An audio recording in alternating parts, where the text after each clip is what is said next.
మీరు చేసే ఈ జీవిత ప్రయాణంలో మీరు ఎదుర్కొనే ఒక్కొక్క అడ్డంకికి లేదా సవాళ్లకు మీలో మార్పు తీసుకువస్తుంది. అది ఎలాగో ఈ వీడియోలో చూద్దాం. హలో ఎవ్రీవన్, నా పేరు శ్వేతాలేఖ్య. మీరు చూస్తున్నది శ్వేతాలేఖ్య యూట్యూబ్ ఛానల్. ఇప్పటిదాకా కనుక నా ఛానల్ని సబ్స్క్రైబ్ చేసుకోకుండా ఉన్నట్లయితే వెంటనే సబ్స్క్రైబ్ చేసుకోండి.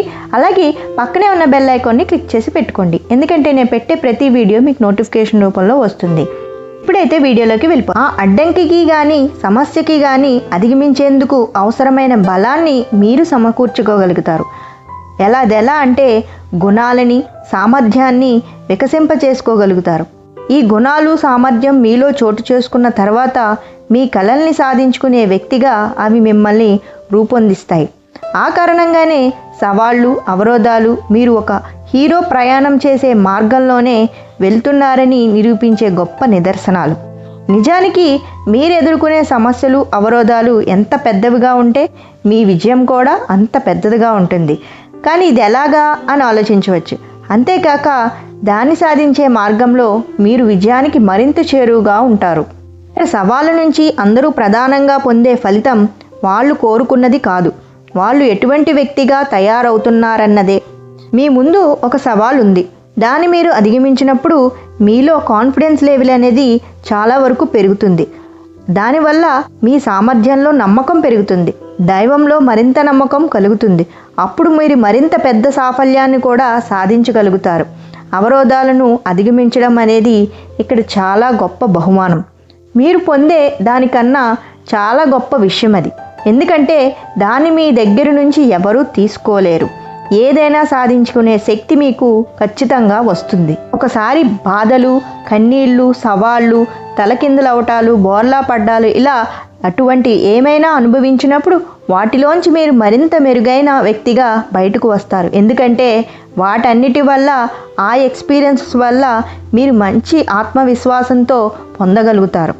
మీ జీవితంలో ఎన్నడైనా అధిగమించడం తప్ప ఇంకేమీ చేయలేని సమస్య ఎదురై ఉండనట్టయితే మీకే తెలియని ఒక శక్తి మీలో ఉందని తెలుసుకుని ఉంటారు.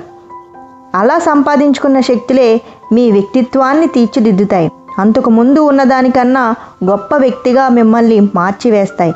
ఎందుకంటే మీలో ఆత్మవిశ్వాసం చాలా వరకు పెరుగుతాయి కాబట్టి. ఉదాహరణకు పిల్లల కన్నా స్త్రీలకు ఈ సంగతి బాగా తెలుస్తుంది.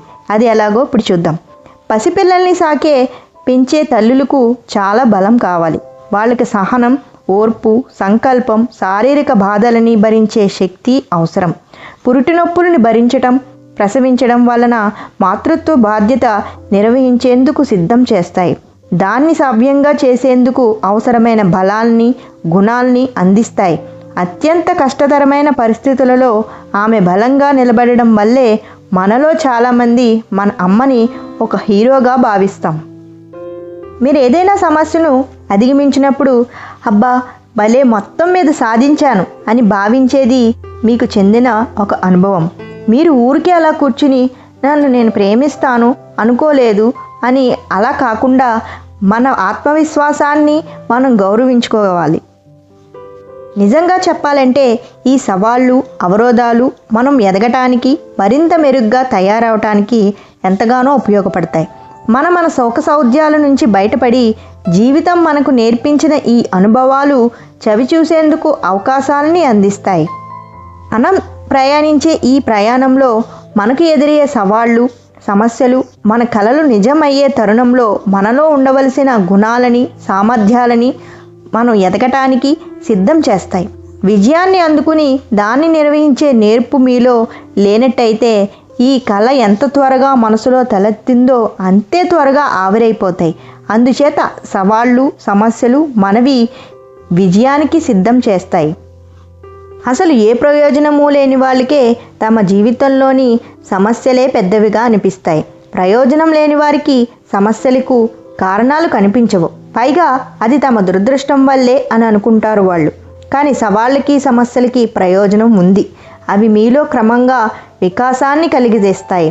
అందుచేత మీరు జీవితానికి చిక్కకుండా దక్కుదామని ప్రయత్నించినా మీరు సవాళ్ళని, అడ్డంకులని ఎదుర్కోక ఖచ్చితంగా తప్పదు. నా జీవిత ప్రయాణంలో ఇప్పటిదాకా ఏదైనా ఒక మంచి జరిగితే సంతోషిస్తాను. అదే చెడు జరిగితే దాని నుంచి పాఠం నేర్చుకుంటాను, అంతేగాని బాధపడను. ఈ సవాళ్ళు అడ్డంకులు మొదటిసారి మనకి ఎదురైనప్పుడు వాటిని తట్టుకోవటం కష్టమే. కానీ మీరు పరిష్కారం కనుక్కుని వాటిని అధిగమించినంత వరకే అవి కష్టం అనిపిస్తాయి. మీరు ఎదుర్కోలేనటువంటి సవాళ్ళు కానీ అడ్డంకి కానీ మీకు ఎన్నడూ ఎదురవ్వదు. ఏ సమస్యకైనా పరిష్కారం అనేది ఖచ్చితంగా ఉంటుంది మనం ఆలోచిస్తే.